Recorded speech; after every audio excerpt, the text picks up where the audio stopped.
Hello দর্শক, আসসালামু আলাইকুম। আশা করি সকলে ভালো আছেন।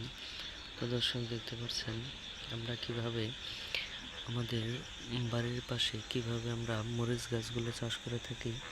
তো বন্ধুরা, এই মরিচ গাছগুলো আপনারা অবশ্যই আপনাদের বাড়ির পাশে নিজেরাই চাষ করতে পারেন এবং এই মরিচ গাছগুলো চাষ করা কিন্তু খুবই সহজ এবং এই মরিচ গাছে কিন্তু প্রচুর পরিমাণে মরিচ ধরে থাকে এবং সেই মরিচগুলো যদি আপনারা বিক্রি করতে পারবেন, পাশাপাশি আপনারা নিজেরাও কিন্তু খেতে পারবেন এবং এই মরিচগুলো কিন্তু আপনাদের রান্নার কাজে ব্যবহার করা হয়। তাহলে কিন্তু আপনাদের কখনো এই মরিচগুলো কিনে খেতে হবে না। আপনাদের বাড়ির পাশে যদি আপনারা নিজেরাই চাষ করতে পারেন, তাহলে কখনোই আপনাদের মরিচগুলো কিনে খেতে হবে না।